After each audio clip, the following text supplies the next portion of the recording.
Jah, mina olen Olavi Grünwald ja geoloogiateenistusega ka seotud siis nii-öelda projektipõhiselt ja lisaks minule siis tegeles finants- ja majandusmõjude analüüsiga meie partner KPMG, kellega siis ühiselt see töö sai teostatud, see osa tööst sai teostatud. Jah, et eesmärk oli siis hinnata siis valitud uuringuala kasutuselevõtu finantsmajanduslik mõju ja tasuvus, kus siis töödeldakse 35,2 miljonit tonni fosforiiti ja see analüüs viidi läbi siis 8 stsenaariumile. Et suur osa sisendandmeid, mida siis meie oma sellises analüüsi osas kasutasime, on siis pärinev nendest eelnevatest analüüsidest, tehnilistest, geoloogilistest, keemilistest, hüdroloogilistest ja nii edasi keskkonnaalastest, mis siis koondusid kokku siis nii-öelda tehnoloogia ekspertidele või partneritele. Need on siis Afri ja Breion, kes siis arvestasid välja siis tehnoloogilise protsessi või modelleerisid tehnoloogilise protsessi ja siis eelarvestasid nii investeeringu poole kui ka siis kulu poole. Ja siis meie ehitasime siis sinna peale siis hindamismudeli ja teostasime siis oma analüüsi kolmes vaates, siis kõige huvitavam ja võib-olla kõige peamisem on siis finantsilise tasuvuse analüüs, et kus me siis vaatame, kui suur varandus meil seal maal on ja mis maksab siis selle väljatoomine ja töötlemine ja mis ta siis lõppkokkuvõttes siis kokku annab, kui me siis selle töötlemise tulemusena saadud tooted müüme. Siis me vaatasime laiemat majanduslikku tasuvust ühiskonnale, need kulud ja tulud, mis projektiga kaasnevad, aga mis ei ole otseselt seotud siis projekti arendaja ja investoriga. Ja siis laiem majanduslik vaade, sotsiaalmajandusliku mõjude analüüs, siis vaadati erinevaid siis peamiselt majanduslikke ja makromajanduslikke näitajaid, mis selle projektiga siis kaasnevad, mis on võib-olla kõige huvitavamad siis poliitikutele. Stsenaariumid siis põhinesid 3 kriteeriumil. Esiteks siis tootmise meetod, soolappeline ja väävelappeline. Siis on kaevandatav fosforiidi kogus 4,4 miljonit tonni aastas, 2,2 miljonit tonni aastas, siis vastavalt siis ka kaevandamis- ja töötlemisperiood on siis kas lühem või pikem.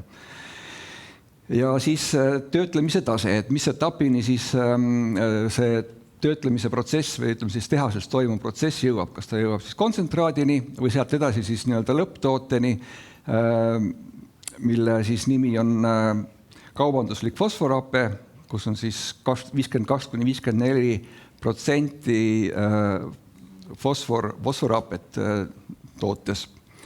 Ja selle nimi on MGA, ingliskeelne lühend, mis on siis turul kaubeldav kaup. Need vahetooted on ka kaubeldavad, eelkõige siis soolappe protsessis tekkiv 40% kontsentraat, mida kasutatakse loomasööda lisandina, aga selle turg on väga väike, nii et kogu see dikaltsiumfosfaat, mis nii-öelda tekib, seda ei ole võimalik realiseerida, enamus läheks siis edasi fosforappe protsessi töötlemiseks. Ja jah, et seda etappi, et me toome maagi maa peale, fosforiidi maa peale ja siis müüme selle kuskile välismaale töötlemiseks, seda ei analüüsitud, sest see maak ei ole nii-öelda turukaup, see ei ole nagu standardtoode, need maagid on väga erineva fosforappe sisaldusega erinevates maailma kohtades ja kaubeldakse ikkagi seda alates sellest kontsentraadist, et alles sellele saab nii-öelda panna hinna ja siis see läheb juba siis kuskile, võib minna kuskile teise asukohta, kus asub siis tootmise teine etapp, toodetakse juba kaubanduslikku fosforapet, mida kasutatakse väetisena. Ja ilmselt on juba siin läbi kõlanud, et see lõpptulemuse, siis tasuvuse lõpptulemuse number on väga suur number, aga miinusmärgiga. Ja kõige väiksema miinusmärgiga number on siis see kaubandusliku fosforapi ehk MGA tootmine väävelappelises protsessis. Et see väävelappeline protsess on siis eelistatum ka majanduslikus vaates. Ja selle põhitsenaariumi, selle kõige vähem kahjumliku stsenaariumi siis sellised parameetrid on toodud sellel slaidil, et me investeerime circa 1,2 miljardit või 1,1 miljardit eurot. Siis meil tegevusperiood 8 aastat on meil rahavoog 70-80 miljonit eurot aastas ja siis lõpetamise rahavoog on siis 120 miljonit ja see tekib siis, esiteks on negatiivne, on kaevanduse ala sulgemine ja teiseks on siis tootmisseadmete müük, sest 8 aastaga, mille jooksul me toodame, me ei kuluta ära neid tootmisseadmeid. Tootmisseadmete eluiga on tegelikult 20 aastat, võib-olla isegi rohkem, nii et me saame nad tõenäoliselt müüa, aga see on väga keeruline, sest need ei ole nii-öelda osta kaup, eks ju. Nad on väga mittelikviidsed seadmed. Toodetakse siis 262 000 tonni fosforapet. Tegevusrahavoog on siis ligi 600 miljonit, aga see ei kata siis seda investeeringu kulu. Mudeli me ehitasime üles reaalmudelina, ehk me ei pannud sinna sisse inflatsiooni, ehk siis raha tänases väärtuses, et need ajanumbrid selles ajaperioodis on omavahel võrreldavad, et seal ei ole inflatsiooni sees. Ja diskontomäär, millega me siis selle tulemuse arvutasime, siis ühtse tulemuse kogu selle perioodi peale on siis 8%, mis on võib-olla pigem madal, aga meil on täiendavalt meil siin tehtud hästi palju uuringuid, saadud teatud kindlus selle projekti kohta ja lisaks on ka veel riski investeeringutele lisatud 25% sellist erakorralise kulude preemiat, ehk siis teatud riskid on juba selles rahavoos sees.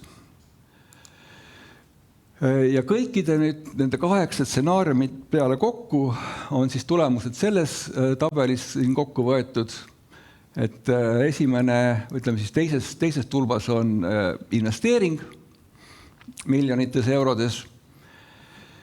Et siin on näha, et kui me soolappe protsessis siis investeerime 1,7 kuni 2 miljardit, siis väävelappe protsessis on see 2 või isegi rohkem kordi väiksem. Soolappe protsessis juba selles esimeses etapis on väga suur investeering, aga sealt saadakse ka esimeses etapis natukene väärtuslikum toode. Ja rahavoog on siis soolappe protsessis on negatiivsed rahavood tegevusperioodil, ehk siis finantsiline nüüdispuhas väärtus, ehk siis kõik need summad kokku võetuna tänases väärtuses, arvestatud ka siis raha hinda, mis on 8%, on isegi suuremad siin osaliselt, kui on investeering. Et kõige soodsam siis 4,4 miljoni tonni puhul on siis see 8 stsenaarium, väävelappe MGA tootmine ja siis väävelappe meetodiga MGA tootmine, mille siis negatiivne summa on 580 miljonit.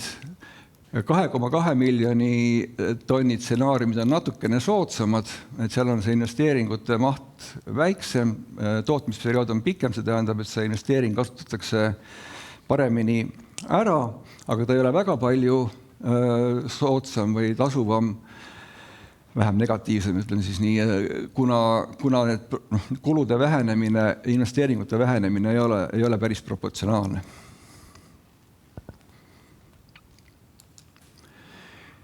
Tegime ka tundlikkusanalüüsi, finantsanalüüsi tundlikkus siis, või tasuvusanalüüsi tundlikkus kõigepealt siis lõpptoote MGA hinna osas. Et kui meil siin viimastel aastatel hind on olnud 900 kuni 1100 euro juures tonn, siis see tasuvuslävi on kuskil 1600 euro juures. See tähendaks mingisugust, peaks mingit šokki tähendama turul, et selline hüpe tekiks, et see ei ole nagu realistlik, sest ka prognoosid näitavad, et see hinnakasv on selline pigem mõõdukas, sama nagu eeldatakse sellise üldise tarbijahindade või hindade kasvu määraks 2,3%. Et jah, see tasuvuspunkt on väga kaugel ja teine on siis tundlikkus fosforiidi kvaliteedi suhtes, mida me muuta ei saa, vähemalt sellel uuringualal, et meil oleks see projekttasu, peaks fosforappe sisaldus olema 14%, aga meil on 9,7%. Et kui me vaatame mujal maailmas, siis vahemik on siin 20 kuni 30%, et kõige soodsamad on seal Maroko kaevandused. Et jälle, et siin me oleme kaugel sellest, et jõuda nagu tasuvuseni. Üks analüüsi nagu see, siis etapp jäi vahele, et see on selline laiem majandusmõjude analüüs, mis tegelikult on siis finantsanalüüsi nagu edasiarendus, liidetakse juurde need mõjud, mis on nagu laiemalt ühiskonnale tekivad sellest projektist, mis ei ole siis otseselt projekti nagu investori kulud või tulud, aga selles projektis ei ole selliseid mõjusid väga palju, on maksutulud, mis ühiskonna jaoks ei ole, maksutulud jah, mis ei ole siis, on kulud investorile, aga ühiskonna jaoks ei ole tulud, need liidetakse juurde. CO2 heite kulud on arvestatud siis selle CO2 varihindades, mis näitab kasvuhoonegaaside siis reaalset mõju siis majandusele, mitte ta ei ole siis see heitkogustega kauplemise süsteemi, Euroopa Liidu süsteemi hind, mis on selline administratiivne. Et jah, see ka ühiskondlik tasuvus jäi väga suuresti negatiivseks, sisuliselt sarnaseks siis finantsmajanduslikule tasuvusele. Ja sotsiaalmajandusliku või laiema siis majandusmõjude analüüsi tulemusel me arutasime siis erinevaid näitajaid, mida üksteisega nagu liita ei saa, aga mis on siis, kui projekt oleks tasuv, et siis ta nagu on lisaargument riigile, et kas seda projekti siis toetada, kui see toetuse vajadus oleks väiksem, mitte siis 120 miljonit eurot aastas, mis tegelikult oleks vaja.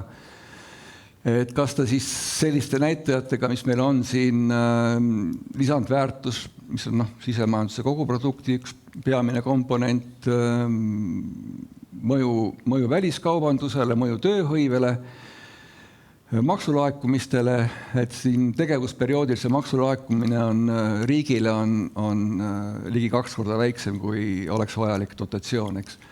Et ja siis lisainformatsioonina ka siis CO2 heide, mis siis väävelappe protsessis on seotud eelkõige siis diisli põletamisega ja just siis nagu kaevandamise poole peal.